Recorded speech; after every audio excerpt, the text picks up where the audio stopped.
The United States is a massive country, so it makes sense that various US airlines operate multiple hubs to better serve the various population centers. United Airlines, for example, operates 7 hubs around the country, and today we're flying between its second largest and largest hubs by number of flights. Denver was the 3rd busiest destination from Chicago O'Hare, serving just over 1 million passengers between June 2023 and May 2024. Serving busy trunk routes like this is the perfect role for United's fleet of Boeing 757-300s. Now, I've flown on 753s before with airlines like ATA, Northwest, and Delta, but this is actually the first time that I'm flying on one of United's. So with that said, let's hop on board the Flying Pencil and head across to Colorado.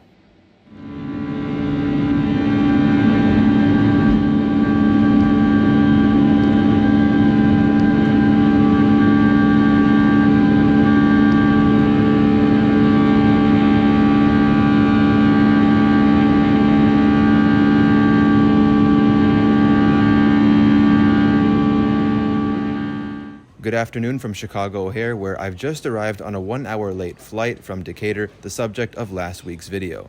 My original connection in Chicago was scheduled for 1 hour and 45 minutes, which was now even shorter because of the delay. My inbound flight arrived right as this next one started boarding, but thankfully the distance between my 2 gates wasn't very far. Despite having to change from Terminal 2 to 1, those 2 in addition to Terminal 3 are all interconnected, and the total time from getting off my last aircraft to reaching my next gate was just 10 minutes.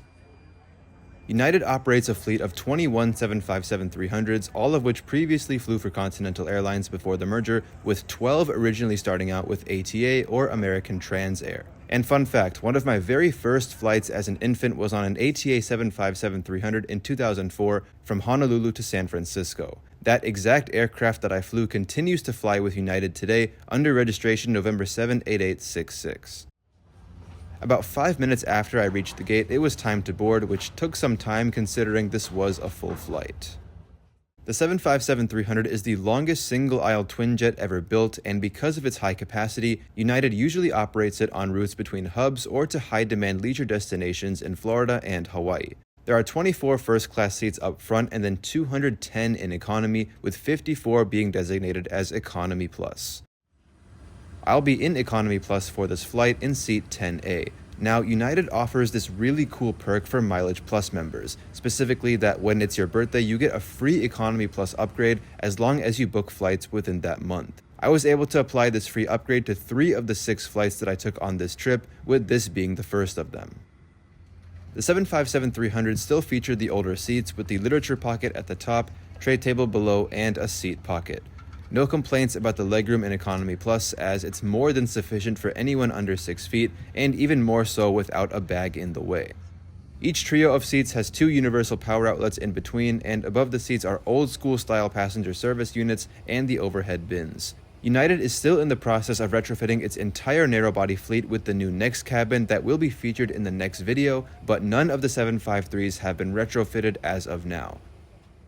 Now, the 757 is an old aircraft, and airlines have consistently struggled to find proper replacements for it. While United does not have plans to retire the 757-300s yet, the carrier has announced that its order for 50 Airbus A321XLRs will gradually replace its 40 757-200s starting from 2025.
As we passed Lincoln, Nebraska, we flew directly over Offutt Air Force Base, and if you know anything about this particular base, you'd know that it's home to some pretty cool Air Force aircraft, and you might be able to see in this clip 2 Boeing E-4B Night Watches and what appeared to be a group of Boeing RC-135s.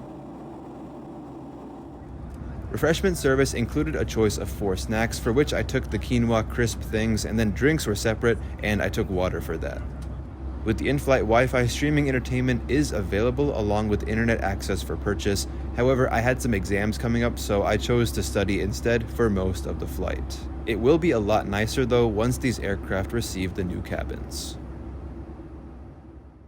After a smooth and relaxing flight, we soon began our descent into United's largest hub by number of flights. Our approach brought us in from the east before turning base and landing from the north onto runway 17 right.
Welcome to Denver, where the current time is 3:57 p.m. Please stay comfortably seated until the seatbelt sign is turned off. Now, even though my final destination was Dallas, I deliberately chose to fly via Denver as well, so I could get on the 757-300 on the way there and the 777 on the way back that you'll see in a later video. But what a great flight. I mean, it's hard to complain with a view like this and fairly good service on board as well. The 757-300 is definitely a unique plane to fly, and I'm glad that United and Delta will both be keeping their examples around for another few years.